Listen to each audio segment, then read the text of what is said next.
নমস্কার বন্ধুরা, গোপালে হেসেলে আপনাদের সবাইকে স্বাগত। আজকে আমি পয়লা বৈশাখ স্পেশাল দুর্দান্ত স্বাদের একটি জলখাবারের থালি রেসিপি প্রস্তুত করেছি, যেটা ছোট থেকে বড় যাকেই খাওয়াবেন তাদেরই কিন্তু খেতে ভীষণ ভালো লাগবে। তাই চলুন সময় নষ্ট না করে রান্নাগুলো করে ফেলি। আজকে এই থালিটা তৈরি করার আগেই আমি কিছু মশলা তৈরি করে নেব, সেজন্য কড়াইটা বসিয়ে গরম করে নিয়েছি। এর মধ্যে আগে 2 চামচ মৌরি দিয়ে দিলাম। মৌরিটাকে আগে ড্রাই রোস্ট করে নিচ্ছি। মৌরিটা ড্রাই রোস্ট করে নামিয়ে রেখে দিয়েছি। এবার ওটা কিন্তু ঠান্ডা হলে গুঁড়ো করে নিতে হবে। এবার কড়াইয়ের মধ্যে দিয়ে দিচ্ছি 2 টেবিল স্পুন গোটা ধনে, দিয়ে দিচ্ছি 8-9টা গোটা গোলমরিচ। এবার এটাকেও ড্রাই রোস্ট করে নামিয়ে নেব এবং মশলাগুলো গুঁড়ো করে নেব। তবে একবারে পাউডার ফর্ম করার কোনো দরকার নেই, একটু দানা দানা থাকলেই কিন্তু ভালো লাগবে। মশলাটা তো তৈরি হয়ে গেছে, ওটা গুঁড়ো করে রেখে দিয়েছি। আর এবার মূল রান্না শুরু করব। এই থালির প্রথমেই আমি তৈরি করব রাধাবল্লভী। তার জন্য আমি এখানে নিয়েছি বিউলির ডাল। এখানে প্রায় 2 কাপ পরিমাণ বিউলির ডাল আছে, আর এটা আমি সারা রাত জলে ভিজিয়ে রেখেছিলাম। এবার এটাকে বেটে নিতে হবে। সেজন্য মিক্সির জারের মধ্যে ডালটা দিয়ে দিচ্ছি। পুরো ডালটাকে মিক্সির জারের মধ্যে নিয়ে নিয়েছি। এবার এটাকে জল ছাড়া শুকনোভাবে বেটে নিয়ে ফিরে আসছি। ডালটা দেখুন খুব ভালো করে বাটা হয়ে গেছে। এবার এটাকে আমি একটা বাটিতে নামিয়ে রেখে দিচ্ছি আর নেক্সট স্টেপের দিকে এগোচ্ছি।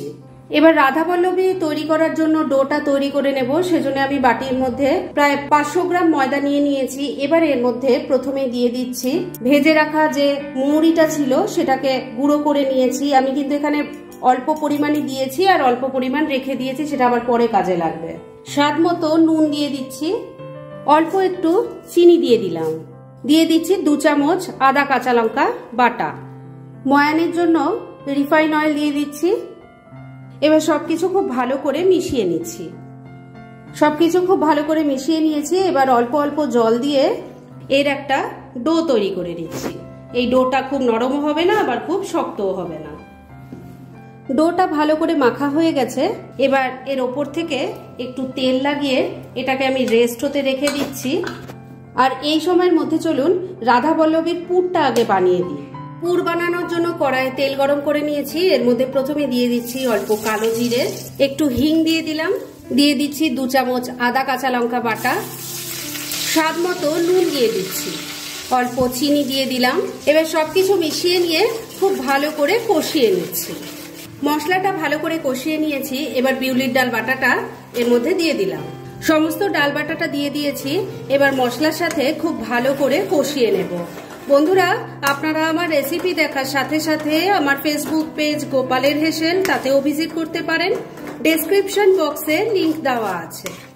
4-5 মিনিট সময় নিয়ে ডালের পেস্টটাকে খুব ভালো করে কষিয়ে নিয়েছি। এবার কিন্তু রাধাবল্লভীর পুর একদম রেডি। এবার গ্যাসটা বন্ধ করে দিলাম আর এটাকে নামিয়ে রাখছি একটু ঠান্ডা হওয়ার জন্য।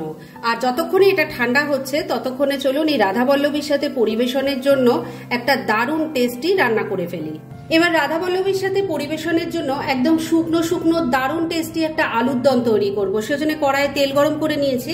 এর মধ্যে দিয়ে দিচ্ছি অল্প নুন, দিয়ে দিচ্ছি অল্প হলুদের গুঁড়ো। এবারে এর মধ্যে আলুর টুকরো ভেজে নেব। আমি এখানে বড় আলু যে হয় সেগুলোকে 4 টুকরো করে কেটে নিয়েছি আর একটা হুইসেল দিয়ে সেদ্ধ করা আছে।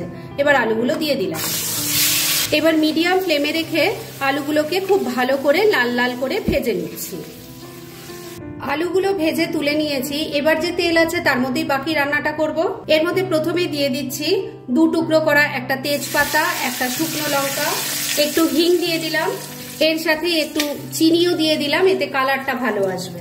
এবার সবকিছু মিশিয়ে নিয়ে ফোড়নটাকে নাড়াচাড়া করে নিচ্ছি। আর এই সময় কিন্তু চিনিটাও ক্যারামেল হয়ে যাবে। ফোড়নটা ভাজা ভাজা হয়ে গেছে, চিনিটাও মেল্ট হয়ে গেছে। এবার এর মধ্যে এক এক করে মশলা দেব। প্রথমে দিয়ে দিচ্ছি আদা, টমেটো আর কাঁচা লঙ্কার পেস্ট, দিয়ে দিচ্ছি 2 চামচ গোটা জিরে বাটা, দিয়ে দিচ্ছি 2 চামচ চারমগজ বাটা।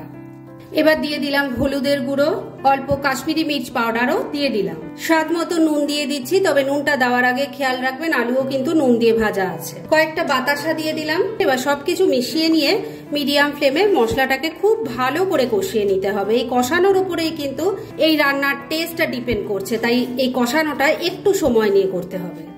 2-3 মিনিট সময় নিয়ে মশলাটাকে খুব ভালো করে কষিয়ে নিলাম। এবার ড্রাই রোস্ট করা মশলাটা দিয়ে দিলাম, এটাকেও মিশিয়ে নিচ্ছি। আগেই বলেছি এই মশলাটা একদম পাউডার ফর্ম করার দরকার নেই, একটু দানা দানা মতো থাকলেই কিন্তু ভালো হয়। মিনিট দুয়েক সময় নিয়ে মশলাটাকে আবারও একবার খুব ভালো করে কষিয়ে নিয়েছি। এবার ভেজে রাখা আলুগুলো দিয়ে দিলাম, মশলার সাথে খুব ভালো করে মিশিয়ে কষিয়ে নেব। এটা যেহেতু শুকনো শুকনো আলুর দম, তাই এর মধ্যে কোনো রকম জলের ব্যবহার হবে না। মশলার সাথে যা জল ছিল তাতেই কিন্তু মশলা কষিয়ে এই রান্নাটা করতে হয়। আলুর সাথে খুব ভালো করে মশলাটাকে এবার কষিয়ে নেব। ওদিকে আলুর সাথে মশলাটা কষানো হচ্ছে, ওটা হতে 3-4 মিনিট সময় লাগবে। আর ততক্ষণে আমি ভাবলাম যে কয়েকটা লেচি কেটে পুর ভরে নিই, কারণ টাইমটা তো খুব কম, টাইমের মধ্যে সবাইকে খেতেও দিতে হবে। আর এদিকে দেখুন ডোটার খুব ভালো মতো রেস্ট করা হয়ে গেছে। এবার এটাকে আবারও একবার ভালো করে মেখে নিয়ে এর থেকে লেচিগুলো কেটে নেব। এই লেচিগুলো কিন্তু লুচির মতো অত ছোট ছোট হবে না, একটু সাইজে বড় বড় কাটতে হবে। ডোটা আবারও একবার ভালো করে মেখে নিয়ে তার থেকে বড় বড় করে লেচি কেটে নিয়েছি। আর একটা লেচি নিয়ে নিয়েছি বেলার জন্য। একটু অয়েল ব্রাশ করে এটাকে আগে একটা ছোট লুচির মতো করে বেলে নিচ্ছি। এবার এর মধ্যে পুরটা ভরে দিলাম। এবার এটাকে আবারও মুড়িয়ে নেব। এবার এটাকে আবারও বেলে নিচ্ছি। এই রাধাবল্লভী একটু মোটা মোটা হয়, তাই সেইভাবেই বেলতে হবে। একটা রাধাবল্লভী পুর ভরে সুন্দর করে বেলে নিয়েছি। এইভাবে আমি আরো কয়েকটা বেলে নিচ্ছি, আর তারপর ওদিকে আলুর দমটা কতটা হলো সেটা দেখাচ্ছি। কয়েকটা রাধাবল্লভী আমি পুর ভরে বেলে রেডি করে নিয়েছি। আর এদিকে দেখুন আলুর দমটাও কিন্তু শুকনো শুকনো একটা গা মাখা টেক্সচার চলে এসেছে। আলুর দম তো একদম রেডি।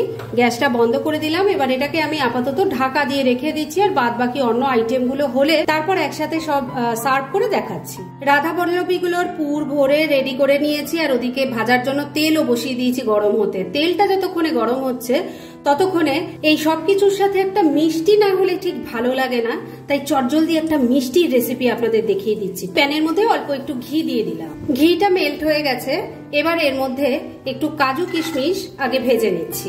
কাজু কিশমিশটা ভেজে তুলে নিয়েছি। এবার যে ঘি আছে তার মধ্যে একটু সিমুই ভেজে নেব। ঘিয়ের সাথে মিশিয়ে নিয়ে এটাকে একটু হালকা করে ভাজা ভাজা করে নেব। সিমুইটা ভাজা ভাজা হয়ে গেছে। এবার এই প্যান শুদ্ধ এটাকে আমি নামিয়ে রেখে দিচ্ছি। সিমুইয়ের পায়েস তৈরি করার জন্য আমি 1 লিটার দুধ ভালো করে ফুটিয়ে নিয়েছি। আর ফোটানোর সময় একটা তেজপাতা আর 3-4টে এলাচ দিয়ে ফুটিয়েছি। দুধটা কিন্তু এখন অনেকটাই ঘন হয়ে গেছে। এবার এর মধ্যে আমি সামান্য একটু নুন দিয়ে দিলাম। আমি মিষ্টি জিনিসে একটু নুন দিই, তবে এটা দেওয়াটা একদমই অপশনাল। এবার ঘিয়ে ভাজা সিমুইগুলো এর মধ্যে সব দিয়ে দিচ্ছি। ভালো করে দুধের সাথে মিশিয়ে নিচ্ছি। সিমুইটাকে ভালো করে মিশিয়ে নিয়েছি। এবার ফ্লেমটাকে মিডিয়ামে রেখে 3-4 মিনিট এটাকে আগে ফুটতে দিতে হবে। সিমুইটা দিয়ে মিনিট 3 ফুটিয়ে নিয়েছি। এবার এর মধ্যে চিনি দিয়ে দেব। চিনির পরিমাণটাও আপনাদের বলে দিই, সিমুই যা নেবেন চিনিটাও কিন্তু সম পরিমাণ দিলে মিষ্টিটা ঠিকঠাক হবে। ভালো করে মিশিয়ে নিচ্ছি। চিনিটা ভালো করে মিশিয়ে নিয়েছি। এবার ভেজে রাখা কাজু কিশমিশ দিয়ে দিলাম, এটাও মিশিয়ে নিচ্ছি।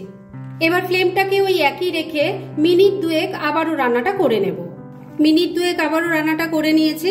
এবার কিন্তু সিমুইয়ের পায়েস একদম রেডি। গ্যাসটা এখানেই বন্ধ করে দিলাম, আর এটাকে এখন নামিয়ে এটাকেও ঢাকা দিয়ে রেখে দিচ্ছি।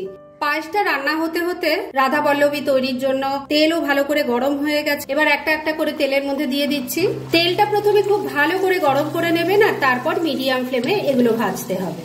একটা ফুলকো রাধাবল্লভী দেখুন সুন্দরভাবে এপিটোপিট করে আমি ভেজে নিয়েছি। এইভাবে তৈরি করলে কিন্তু প্রত্যেকটা রাধাবল্লভী ফুলবে এবং খেতে তো অসাধারণ হবেই। এবার তেল ঝরিয়ে তুলে নিচ্ছি, আর এইভাবে সবকটা তৈরি করে নিয়ে তারপর সবকটা রেসিপি একসাথে সার্ভ করে আপনাদের দেখাচ্ছি। ফ্রেন্ডস, আমার আজকের এই দুর্দান্ত স্বাদের জলখাবারের থালি রেসিপি একদম রেডি হয়ে গেছে এবং আমি সার্ভ করে দিয়েছি।